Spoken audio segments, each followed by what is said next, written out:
Está começando mais um Ciclabs Cast, o podcast oficial da Ciclabs.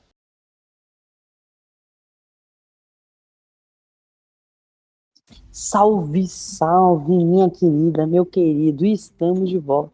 Sejam todos e todas muito bem-vindos. Espero que seu dia esteja sendo realizador. E chegou o podcast da Acelerador e Hub de inovação mais querido, mais ouvido do oeste do Paraná, da América Latina. Está no ar o Ciclabs Cast, com apoio e patrocínio do Cicobi Crédito Capital, que é quem acredita tanto nesse projeto.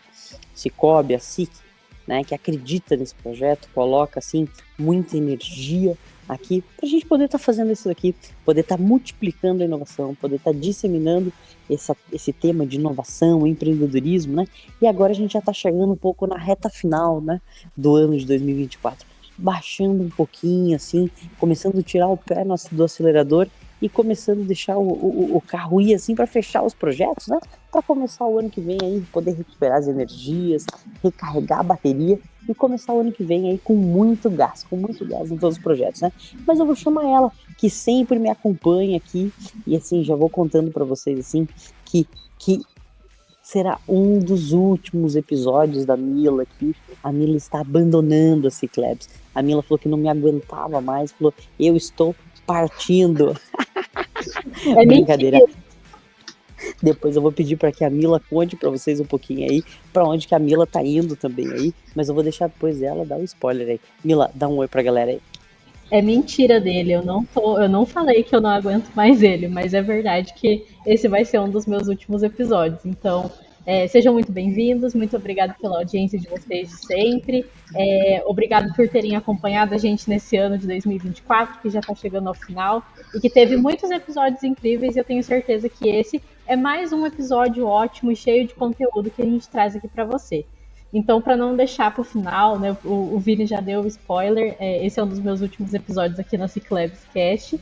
É claro que eu vou continuar aqui e vindo incomodar o Vini, né? Ele acha que ele vai se livrar de mim, mas não vai se livrar tão cedo. Mas contando a novidade para vocês, a partir de janeiro eu vou participar do programa de agentes locais de inovação do Sebrae e vou ser uma agente local de inovação do Sebrae. Então, vou continuar no ecossistema de inovação, mas um pouquinho diferente da minha atuação aqui no Ciclabs. E fico muito feliz e muito grata pela oportunidade que a Ciclabs deu para mim, do Vini, do Ciro, do Guedes, de terem acreditado no meu trabalho e terem me ajudado bastante nessa jornada. Então fica aqui o meu agradecimento a vocês três. E assim, pessoal, eu tô muito feliz que a Mila tá indo, mas estamos de luto, né? Porque a gente vai ter, sempre quando sai alguém assim, a gente tem que sempre ir se adequando novamente. Mas, Mila, muito obrigado por estar aqui conosco. Mas a gente vai ter um momento mais especial pra gente poder chorar as pitangas aí. Mas agora eu vou chamar ele, o professor Lutinsky, né, professor? Eu vou chamar o professor aqui para dar um oi aqui para vocês, se apresentar para vocês. Professor, dê um oi para a galera aí e já dei largada a primeira pergunta. Quem que é o professor Lutinsky? Que eu fiquei sabendo que é um cara muito famoso aqui na nossa região e até de forma internacional também, hein? Não, na verdade, boa tarde a todos. Famoso não, sabe? Eu sou um sobrevivente. Meu nome é Lutinsky, eu trabalho com design gráfico e ilustração desde 83. Eu abri o primeiro escritório de design gráfico aqui de Cascavel. Na época foi muito bacana, porque as pessoas riram muito de mim, dizendo que por que faria um trabalho comigo se a gráfica fazia de graça? E passados-se 40 anos, eu continuo aqui, a gráfica continua fazendo serviço de graça, e eu continuo trabalhando com design gráfico. O estúdio continua ativo até hoje. Tenho a felicidade, né, de ministrar aulas ali na Univel, aulas de direção de arte, de mídias visuais, assim por diante. Trabalho muito com isso. Trabalho com design, principalmente de eventos esportivos, também bastante. Crio muito visual, né, muita identidade visual para campeonatos de disputa de karatê. Karatê é uma paixão da minha família. Eu sou faixa preta, eu sou 7º dan. Hoje sou o vice-presidente da Confederação Brasileira e diretor de comunicação da Confederação Brasileira. Então, juntei as duas paixões, né? Para a paixão do karatê com a paixão do design gráfico. Já criei visual para 4 campeonatos mundiais, muitos pan-americanos, e todo ano de 10 a 12 eventos por ano para o estado de São Paulo e outros estados, né? Tem sido uma vida bem corrida, mas é uma vida que vale a pena. Além disso, eu trabalho com ilustração, né? Eu crio personagens, crio mascote para empresas, trabalho aí na velha e boa prancheta, né? Desenho à mão, finalizo depois no computador, né? Porque isso traz um tom de humanidade, traz aquela coisa assim que as pessoas se identificam, né? Com o personagem. E sou artista plástico também, sou pintor, sou escultor, e assim, e aí vai. Só não fazemos dinheiro porque é proibido, né? O resto, O resto tudo dá-se um jeito. tudo. Até campanhas políticas a gente faz também, com bastante sucesso, inclusive. Que bacana, que bacana. Você vê só como que isso é interessante, né? E já pegando o gancho aí da primeira pergunta, né? Eu sempre imagino, né? Quando a gente vai buscar algum profissional, eu sou economista de formação e, pô, eu sempre tive a dúvida, meu pai sempre me perguntou assim, mas o que que o economista faz no final do dia, né? Do mesmo modo, assim, hoje para nós é muito nítido falar o que que o advogado faz. Você tá sendo preso, você procura advogado. Você quer processar alguém, você procura advogado, né? Você tá com um problema com o leão lá, com o fiscal, você procura um contador, né? E agora eu queria saber, que momento que a galera que está nos ouvindo aqui e aí o professor já aproveitar e contar para nós que momento procura um design, que momento procura um ilustrador, que momento procura um cara da publicidade, propaganda e todos esses chapéus aí que o professor usa aí ao longo da caminhada profissional. Que momento de virada que uma startup, uma empresa pode buscar o profissional? Olha, para dizer a verdade, em todos, viu? Porque se a coisa está boa, você precisa anunciar, você precisa de um design para criar uma nova embalagem, uma nova identidade visual, dar uma reformulada na marca e assim por diante. Se a coisa está ruim, mais ainda, você precisa de um publicitário para fazer a comunicação da sua empresa girar, para fazer uma nova embalagem, para mudar a sua marca, né? Para você poder. Então, na verdade, o publicitário, na verdade, o design, está presente na vida de todas as empresas em todos os momentos. Desde antes do nascimento da empresa, onde está se fazendo o processo, né, de criação dessa empresa, aí logo você vai fazer a criação da marca, da identidade visual, esse tipo de coisa, né, até em toda a vida da empresa, na criação de marcas, na comunicação da empresa e assim por diante. Se você for um candidato, por exemplo, a um cargo público, agora, daqui a 2 anos, nós temos eleição para deputado. Então, agora você já começa a trabalhar suas redes sociais, você já começa a incrementar coisas, já começa a colocar teu nome, já começa a esquentar teu nome. Daqui a pouco você já faz a identidade, né, da sua campanha, da pré-campanha, já pensando a identidade da campanha, né, e segue em frente. Então, um design, as pessoas, às vezes, a gente passa um pouco despercebido, mas nós estamos em todos os setores da vida das pessoas e em todos os momentos. Desde a cadeira que a gente está sentando, desde o visual do aplicativo que nós estamos utilizando, desde a embalagem de água que você tomou ali, tá? Tudo foi um design que pensou, tudo foi um design que concebeu. Tem uma parede aqui no meu escritório que está escrito assim: nós criamos soluções. Por quê? Porque quando entra alguém por um portão do jardim aqui, eu já sei o seguinte: essa pessoa está com um problema. Eu só não sei qual é, mas ela me procura quando tem um problema na área, né, da comunicação. E a nossa função qual é? Solucionar esse problema. Não existe muito assim aquele glamour, aquela coisa, sabe? Daqueles grandes filmes de publicidade, ou então do Hans Donnell, né, criando a marca do Fantástico, tal, na nossa vida do dia a dia. Essa semana, por exemplo, foi dividida entre embalagem para creme de leite, visual para supermercado de saco de lixo antibacteriano, né? Um campeonato de karatê em São Paulo, e assim foi indo, né? Então, se divide em muitas coisas, mas todas essas coisas têm um ponto em comum. Nós fazemos comunicação. Nós criamos coisas para tocar as pessoas, para mover as pessoas e fazer os negócios ou as ideias prosperarem.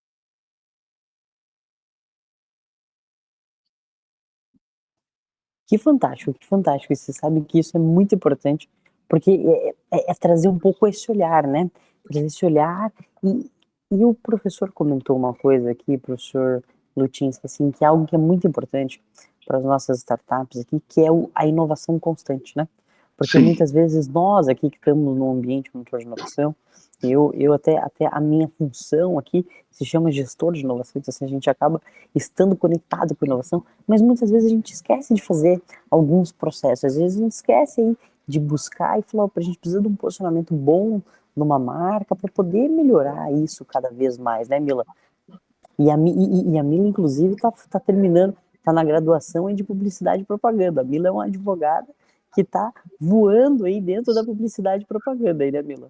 Eu fiz um caminho meio difícil, tortuoso, e fui para um lado, depois fui para outro completamente diferente, mas faz parte, né? São ciclos de vida, né? O conhecimento do direito, ele ainda me é muito, muito útil, né? Acho que qualquer pessoa que tem esse conhecimento ainda é muito útil, mas agora migrando um pouquinho para a parte da comunicação, que acaba sendo muito importante, né? De uma forma ou outra, eu sempre precisei me comunicar. Foi só sim. formas diferentes de comunicação.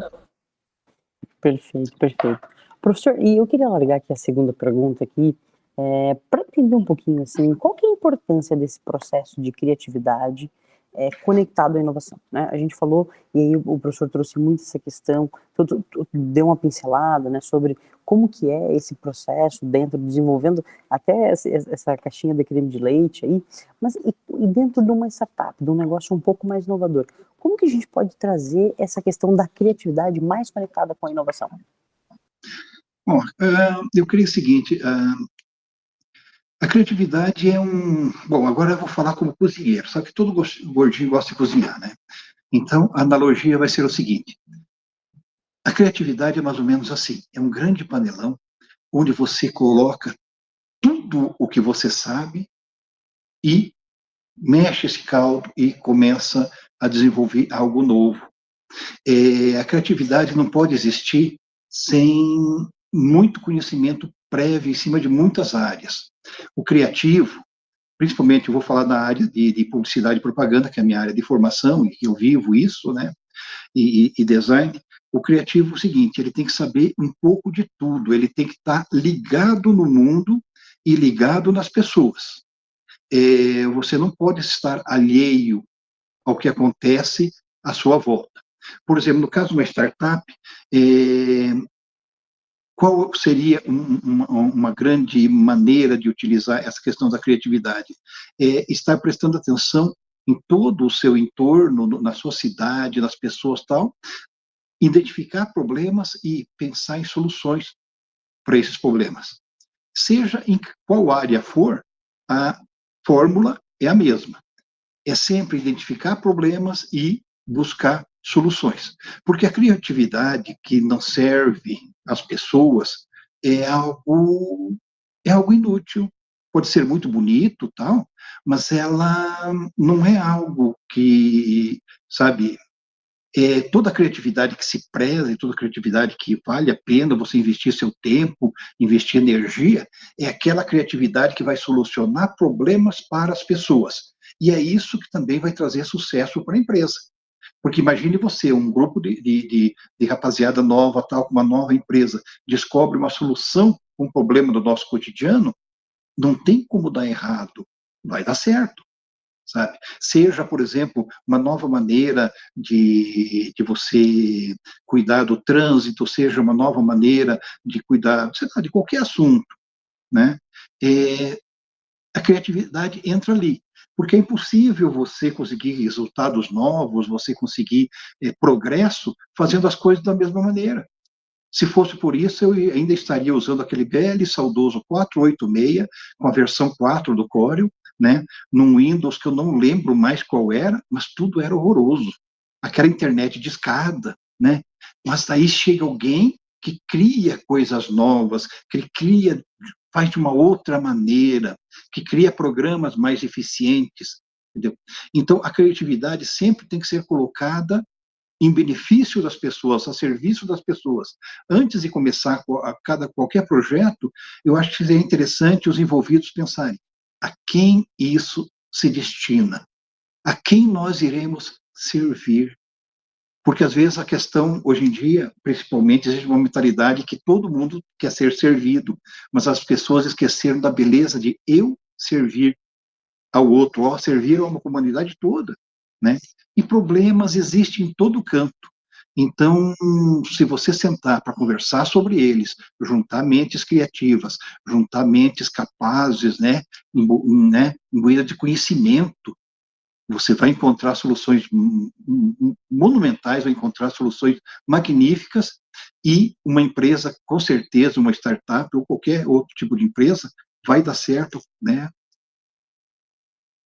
Principalmente, eu acho que porque coloca, principalmente porque eu acho que coloca o cliente no centro do negócio, né?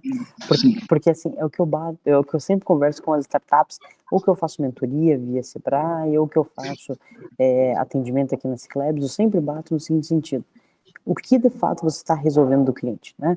O que esse cliente ele gostaria de resolver, e você está dispondo a resolver por ele, né? E ganhar um valor por cima disso, né? E vender algo, vender um produto, né? E aí, quando ele vai para uma solução real, é muito difícil a solução que não dá certo, né? Que não dá certo. Isso é legal, isso é muito show, isso é muito bacana.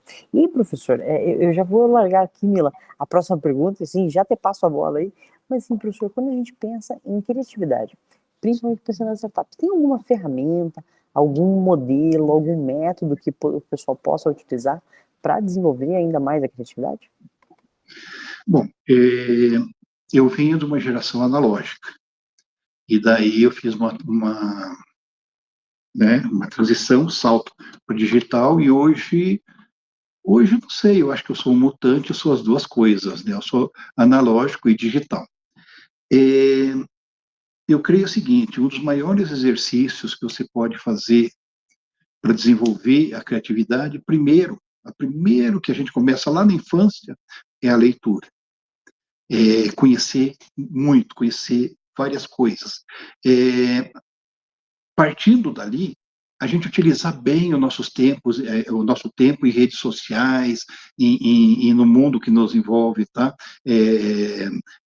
Seja assistindo documentários, vendo coisas novas, não ficando só no seu mundo. É impossível ser criativo vivendo só no seu mundinho, vivendo só, né, orbitando o seu umbiguinho. É muito legal, sabe? É muito confortável, mas você não consegue criar coisas novas dessa forma. O que eu faço? Eu leio muito, eu assisto documentários do que eu gosto e do que eu não gosto também. Eu tenho uma mente aberta para os telejornais, para as tendências, para tudo. E você anular o ego e deixar a inteligência aflorar. Você não pode, nenhuma pessoa criativa é aquela pessoa que tem um ego exacerbado. Por quê? Porque isso cega o criativo. Depois existem ferramentas, né, que você pode fazer anotando ideias, anotando post-it, jogando na parede ou num quadro, fazendo quadros com referências, assim por diante. Mas nada disso vai funcionar em uma mente fechada. O primeiro grande processo é você abrir a sua mente, é você se permitir entender e apreciar outras formas de pensar. Eu arbitrei karatê por 25 anos. E o meu último cargo foi como chefe de quadra continental, por todo o continente pan-americano, né, dentro da arbitragem de karatê. E nesses mundiais, nesses campeonatos que eu frequento, eu encontro gente de todos os países. A gente encontra muçulmanos, indianos, a gente encontra judeus, pessoas de diversos países da Europa, da América, da Ásia, e assim por diante. E são pessoas muito diferentes, de culturas muito diferentes, que se você tiver um olhar pequeno, um olhar superficial, ou você tiver uma mente fechada, você não aprende nada. Mas se você abrir a mente e o coração para entender a cultura dessas pessoas, você consegue expandir seu universo. Quando você começa a expandir seu universo, a criatividade aflora com isso, porque as possibilidades são maiores. Se eu vou desenvolver uma campanha e entendo, por exemplo, um pouco de Zen budismo ou um pouco de shintoísmo, alguma coisa assim, eu posso pegar um elemento daquele e transformar em algo. Mas se eu não vi, nem ouvi falar e não me interesso, eu vou continuar sempre com as mesmas receitas. Sempre com as mesmas receitas, eu vou conseguir sempre produzir o mesmo prato. Eu nunca vou experimentar um sabor diferente. Eu nunca vou ter uma aventura culinária e nem aventura de espécie alguma, né? E como ser humano, eu continuo pequeno e como criativo, eu continuo raso. E é muito legal a gente falar que a criatividade ela não é uma habilidade que nasce com a gente, né? Algumas pessoas têm mais facilidade, outras têm mais dificuldade, mas ela é uma habilidade que é desenvolvida. Então, e é justamente esse processo de conhecer, de sair um pouco da sua bolha, de sair um pouco do seu cantinho, dos seus pares, né?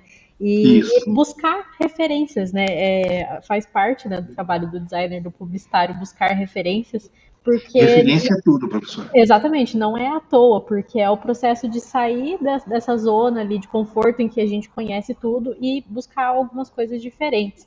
Então, o processo da criatividade, até para as startups, né, elas precisam exercer isso muito, exercitar essa criatividade. Porque às vezes elas vêm com uma ideia e acham que essa ideia é muito legal, e na hora de desenvolver o negócio, essa ideia não deu tão certo. Mas não significa que ela deva ser abandonada, né? Ela pode ser Sim. aprimorada. Professor, fica à vontade. As primeiras ideias, inclusive, que eu tenho, o meu processo criativo é muito simples. Eu ainda gosto de lápis e papel. Por quê? Se eu vou desenvolver alguma ideia utilizando um programa, um monitor, alguma coisa, eu vou demorar, e essa ideia, o cerne dela, a origem dela, o primeiro, vai se perder. Então, eu ainda uso folha de papel porque eu posso rabiscar rapidamente. Enquanto não inventarem uma conexão cérebro-monitor, eu ainda utilizo um lápis e papel. E vou rabiscando várias e várias e várias ideias. E vou selecionando as melhores, depurando, e aí eu vou trabalhando elas até chegar naquela que é a ideia, né? E mesmo assim, depois aí, na hora da finalização, ela vai ser depurada, ela vai ser, né? Ela vai ser polida, ela vai ser trabalhada ainda. Mas nunca se contentar com a primeira solução. Eu sou redator também. E como redator, eu nunca fico feliz com o primeiro texto. Aquele primeiro texto é o que todo mundo pensou. Então, não, eu anoto ele e deixo ali, e vou pensando em outros, sem preguiça, sem comodismo, sem pensar, puxa, eu não vou ganhar mais se eu trabalhar algumas horas a mais. Eu estou tendo prejuízo. Não é verdade. Por quê? A professora falou uma coisa que eu achei muito interessante, que realmente é assim, criatividade é exercitada. É igual músculo. Quem exercita tem. Quem não exercita, não tem. Criatividade é uma coisa que precisa ser exercitada todos os dias e a cada oportunidade. Ah, mas eu tenho um cliente que é desse tamanho e só precisa de um postzinho agora para o Natal. Eu não vou fazer qualquer post para ele. Eu vou fazer como se fosse ali para o Cicobi, para a SIC, né? Eu vou fazer para né, o máximo. Por quê? É o jeito certo de se fazer. Porque o que gera disso não é só seu cliente ter um material muito bacana, é o conhecimento que você adquiriu no processo.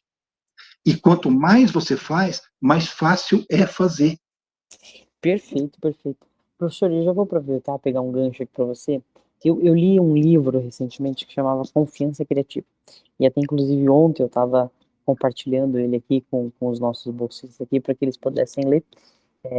E não sei se o professor já teve a oportunidade de ler esse livro, mas é um livro que eu acho que retrata a realidade de muitos brasileiros que, às vezes, durante a infância, só foi boicotado, foi polido, foi polido não, né? Foi podado, né? Melhor dizendo, Sim, foi podado ali na criatividade, e a pessoa chega hoje no momento empreendedor, no momento empresarial, ou numa empresa mesmo, e tem dificuldade de expressar essa criatividade, de sim, colocar essa criatividade em prática, né? Eu sou um cara que eu me considero privilegiado, assim, porque eu sempre fui muito criativo e sempre me deram muita liberdade para ir criando, né? Então, eu não tenho muito esse problema de confiança criativa, né? Mas eu sei que tem muitas pessoas que podem estar nos ouvindo aqui agora que pode estar sofrendo com alguma coisa nesse sentido, que às vezes tem uma certa insegurança, né, professor? E o professor, como é professor universitário dessas áreas aí, eu imagino que deve encontrar muito essa galera, principalmente essa galera dessa geração que está vindo aí, que está abrindo as novas startups, né, que são, porque aqui a gente hoje, o professor tem uma ideia, a gente tem startup aqui que o sócio tem 16, 17 anos de idade, né? nossa, que máximo. Estão se emancipando para poder abrir o primeiro CNPJ, de fato, emitir as primeiras notas fiscais. Então, são pessoas ali que precisam ir adquirindo esse conhecimento, né? Eu queria que o professor comentasse um pouquinho sobre isso, assim, como que o professor está visualizando esse processo, quais dicas aí, quais soluções que essa galera que talvez tenha um pouco de dificuldade de confiança poderiam melhorar ainda mais para poder expor a criatividade, né? Porque a criatividade eu vejo muito como uma coisa assim, você expõe ela, você vai levar 5 sugestões ou 5 coisas assim, ó, não tá boa, não tá boa, não tá boa, mas você precisa estar sempre reinventando também, né, professor? Bom, é, nisso que você estava comentando, eu venho de uma geração onde, bom, minha mãe faleceu aos 94 anos sem entender direito o que eu fazia. Ela, quando eu era moleque, ela misturava, que ela aprendeu a falar português só depois que casou com meu pai, então ela misturava polonês com italiano e português numa boa, numa mesma frase. Ela olhava para mim e falava assim, Tishakref, esses teus krachok não vão te levar a lugar nenhum. Ou seja, seu idiota, esses teus rabiscos não vão te levar a lugar nenhum. Um dia eu estava na Polônia, em Sezin, e lembrei da minha mãe, que era polonesa. Falei, olha, mãe, meus krachok me trouxeram até a Polônia, que maravilha, né? Tinha acabado de sair de Berlim, tinha chegado em Sezin, e lembrei dela. Falei, olha só onde meus krachok, né, meus rabiscos me levaram. E existia e ainda existe muito essa questão de achar que só algumas profissões, né, assim, as mais clássicas, como medicina, direito, engenharia e tal, é que podem dar um futuro para alguém.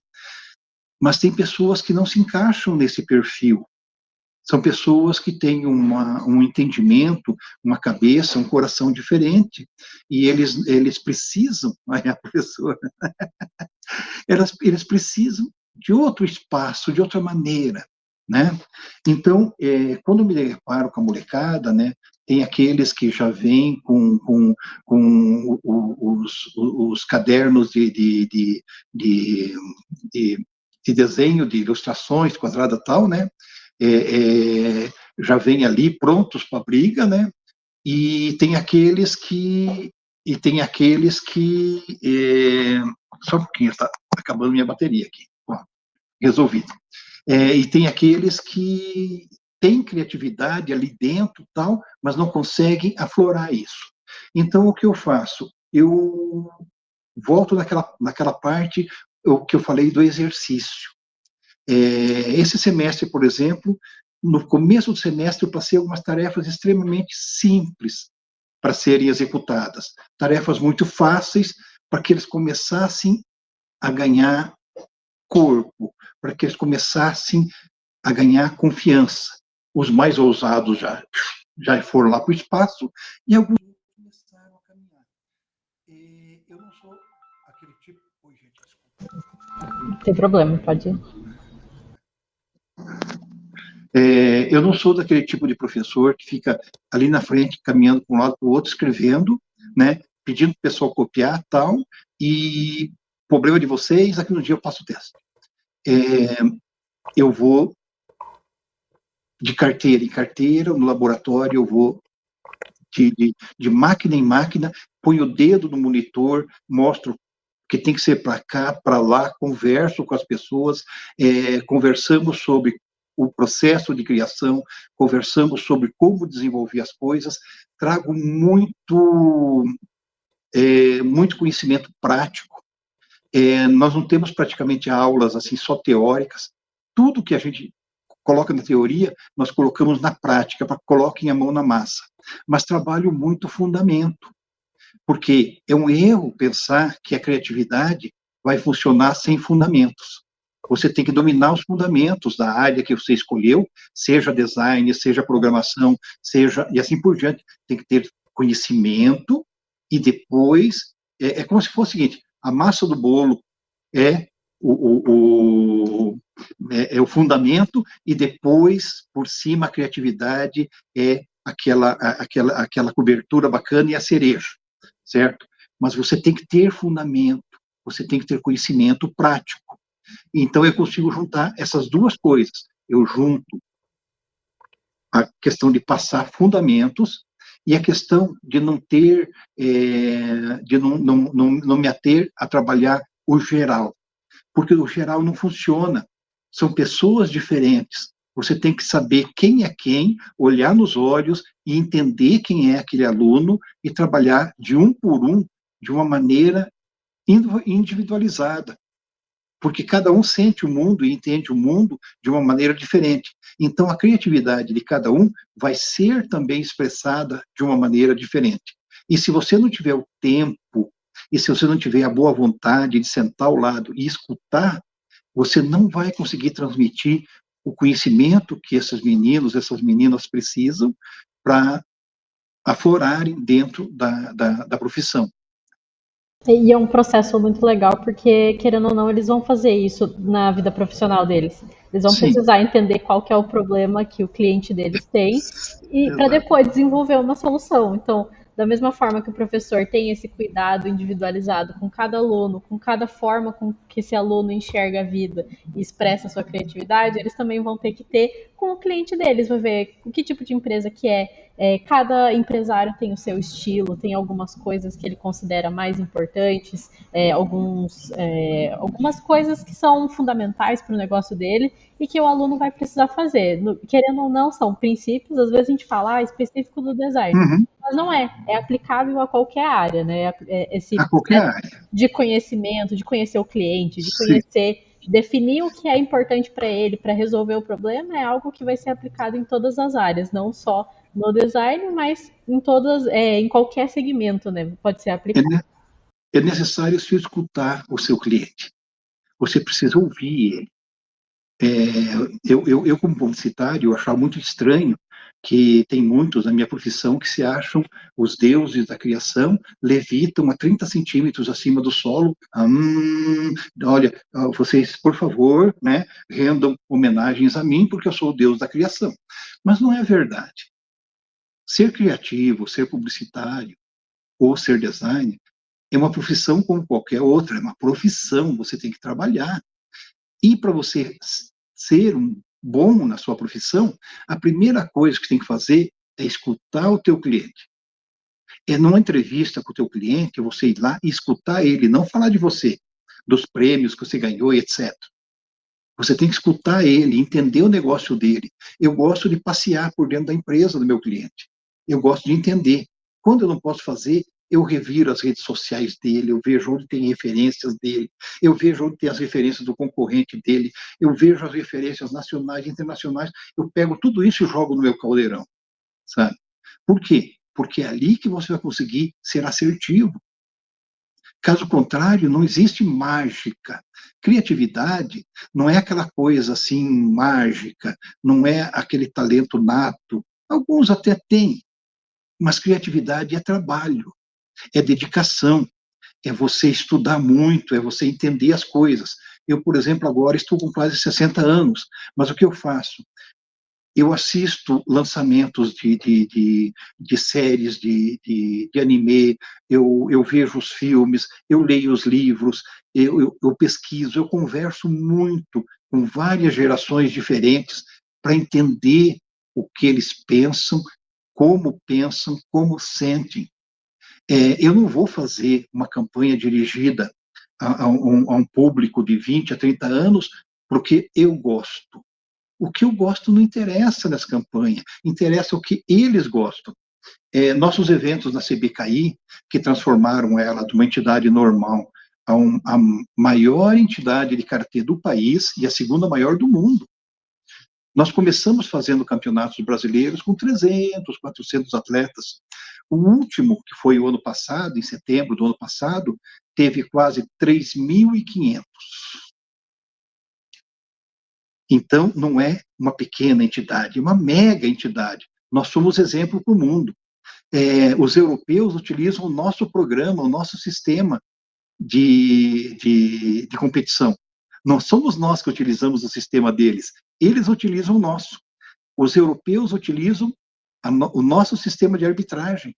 Não nós copiamos deles, nós criamos aqui no Brasil e os europeus, todos os europeus agora, americanos, mexicanos e por diante, que agora está se estendendo aqui para as Américas, utilizam o nosso sistema de competição e de arbitragem. Foi criado aqui, por nós, né, Pé Vermelho, Tupiniquins e assim por diante. E por que eu estou dizendo isso? Porque a gente não deve nada a ninguém. E para essa entidade ficar desse tamanho, o que aconteceu? Nós nos comunicamos da maneira correta com o público certo. A comunicação dela não é feita para nós, velhos professores, né? É feita para molecadinha de 10 a 18, 20 anos. Nós, por exemplo, num campeonato, num brasileiro, por exemplo, nós forramos o Mauro Pinheiro. Nós criamos 3 painéis gigantescos de 33 metros de comprimento por 4 de altura, nas 3 laterais. Na outra lateral tem um painel gigante de LED, né, com mais 2 painéis de LED e tal, mais pódio e assim por diante. Nós forramos todo ele de cotôs. São de 12 a 16 áreas de competição ao mesmo tempo. Cada área tem um computador, um monitor, que mostra a pontuação para todo o público em português e não em japonês, porque você vai assistir um campeonato, né, tá vendo teu filho olhar e alguém fala, Aka, Jodanzuki, você fala, hã? Né? Tem que mostrar que o teu filho fez um ponto, você poder aplaudir, tirar foto do seu filho, né? Todas as fotos do pódio são feitas no dia e postadas em cerca de 24 horas nas redes sociais. Todo mundo tem acesso a 2, 3 mil fotos. Então, a gente trouxe tecnologia, inovação e assim por diante.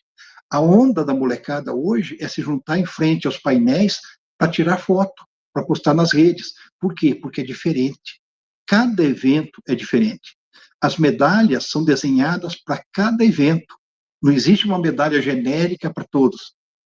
Cada evento é uma medalha diferente, uma temática diferente, inclusive uma temática filosófica em cima da cultura japonesa. Ela é pesquisada, é feita, né? E são medalhas que vão de 10 a 12 centímetros. Não é aquela medalhinha desse tamanho. É algo feito especialmente para aquela pessoa, para emocionar aquela pessoa. As finais são feitas no domingo em cotô elevado, tablado elevado. Só 4 áreas de competição, né? Você vê aquele cara desse tamanhão, né? Super forte e tal, subindo no desfile dos campeões e fazendo assim. Né? Porque é o dia da vida dele. Nós trabalhamos com as emoções, nós trabalhamos, né? Não só faz um campeonato, luta, ganhou medalha, entrega medalha, tchau. Não, não é nada disso. Para muitas crianças, para muitos adolescentes, é o campeonato da vida deles. Eles vêm lá do Nordeste, vêm de Rondônia, vêm aqui do Sul, lá para São Paulo, e às vezes eles não vão ter grana para voltar. Então, que seja aquele campeonato que eles vão guardar para sempre. Né? Então, isso que é importante. Isso funciona em todas as áreas. Se eu vou trabalhar agora numa cafeteria, eu vou cuidar do visual de uma cafeteria, eu não vou só vender café. Vender café, muita gente vende. Você tem que trazer uma experiência. Quando eu entrar na cafeteria, ter a cor certa, ter a luz certa, ter o cheiro, ter o sabor, ter alguém que converse comigo, me explique as nuances do café, me ofereça o melhor café que eu vou tomar na minha vida. E eu não vou ter problema nenhum em pagar mais caro por isso. Por quê? Porque houve tudo, algo a mais do que um café. Um café eu tomo em casa, café eu tomo no escritório, mas não é tomar um café, é tomar o café. É muito diferente e serve para todas as áreas. Isso que o professor trouxe, assim, traz muito reflexo da experiência do cliente, né? Nós só aqui já deu, acho que passamos até do tempo já do nosso podcast, né, Vila? Mas como o assunto tá riquíssimo, assim, e eu acho que já quero aproveitar e convidar o professor para vir aqui qualquer dia, que a gente, toda quinta-feira, às 8 horas da manhã, a gente tem um encontro do Iguaçu Valley, é um encontro aberto, onde a gente sempre tem uma pessoa fazendo um meetup, uma fala ali de 50 minutos, e nossa, seria fantástico poder receber o professor aqui em algum momento, que o professor tenha disponibilidade. É toda quinta-feira, às 8 horas da manhã acontece, alguma quinta-feira que o professor tenha disponibilidade, vai ser muito bacana, porque eu tenho certeza que o professor vai compartilhar muita coisa boa com os nossos residentes e as pessoas que aqui assim frequentam, né? Milá, e eu acho que nós já passamos do tempo aí, né? Você é a moça que cuida, a nossa guardiã do tempo aí. O papo tá muito bom e eu acho que a gente teria assunto para muito mais tempo de podcast, mas eu acho que a gente vai deixar um gostinho de quero mais para de repente trazer o professor num próximo episódio para falar sobre outros assuntos. Mas eu quero agradecer, professor. O papo hoje foi riquíssimo, tenho certeza que o pessoal vai gostar bastante. E com certeza a gente vai convidar o professor para voltar outras vezes para falar um pouquinho mais sobre design, criatividade, inovação e tudo isso que acaba circundando o nosso entorno aqui junto com as empresas e que é muito importante. E não é só importante para as empresas, mas é muito importante para cada indivíduo que está envolvido ali no processo. Seja o colaborador, seja o dono da empresa, né? É algo para a vida, né? São ensinamentos para a vida, não só para o sucesso da empresa, mas é claro que esse também é bastante importante. Então, eu quero agradecer, professor. Passo a palavra para você. Se quiser dar um recado final, se quiser dar salve para quem quiser, né? A gente brinca, o convidado, se quiser dar salve para filho, para esposo, para namorado, para quem quiser, fique à vontade e seja sempre muito bem-vindo aqui na Ciclo Labs. Considere aqui uma segunda casa. Muito obrigado. Bom, primeiro, me desculpe extrapolar o tempo, é que eu não consigo levantar de manhã pensando, poxa, eu tenho que trabalhar. Eu adoro o que eu faço. Se eu quisesse nascer novamente, eu faria outras coisas, teria algumas decisões diferentes na vida, mas eu voltaria sendo publicitário e sendo designer. Eu não consigo me imaginar fazendo outra coisa na vida. Então, eu tenho essa paixão e eu coloco isso em tudo que eu faço, na minha vida, nos eventos, em tudo, né? Como professor, como profissional e assim por diante. E o que eu queria deixar é o seguinte: é necessário paixão, é necessário se gostar muito do que se faz. Por quê? Porque não se torna obrigação. E aí o sucesso vem. Vem porque as pessoas identificam a paixão do seu trabalho, identificam na qualidade do seu trabalho, né? Então, seja qual área que você atuar, atua com paixão, coloque o coração nisso, mesmo que seja uma área que o cérebro que manda, deixa ele mandar, mas coloque o coração para motivar o cérebro, para colocar ele no caminho certo. Tá? Gente, eu agradeço pela oportunidade, aceito o convite, eu vou fazer uma visita para vocês, tá? E numa próxima oportunidade que tiver, eu participo novamente com todo o carinho do mundo, tá? Porque a conversa foi muito boa, foi muito agradável. Muito obrigado. Professor Lutzinski, eu agora quero agradecer imensamente a participação. Isso foi muito show mesmo, assim. Acho que trouxe vários insights e é muito uma questão, assim, da forma que o professor comunicou, né? Eu tenho certeza que todo mundo que ouviu aqui conseguiu compreender perfeitamente todas as nuances, né? E quero me colocar sempre à disposição aqui do professor, de toda a instituição, a Univel sempre sendo parceira aí, e quero agradecer quem fez essa ponte para nós, esse contato aqui, quem fez essa conexão, a Elaine Peixoto, que eu tenho um carinho imenso por ela, né, e por toda a família, pelos 2 filhos que ela tem, e o esposo dela também é um cara muito gente fina, muito bacana, assim. Fico muito lisonjeado dela ter feito essa conexão para nós. Eu tenho certeza que será muito bem utilizado. A gente vai utilizar muito essa conexão com o professor. Professor, muito obrigado mais uma vez, assim. Mila, obrigado por compartilhar aqui essa bancada aqui comigo mais uma vez, pessoal. E até a próxima. Bora! Esse podcast foi apresentado por a Ciclabs, a aceleradora e hub de inovação. Assine gratuitamente.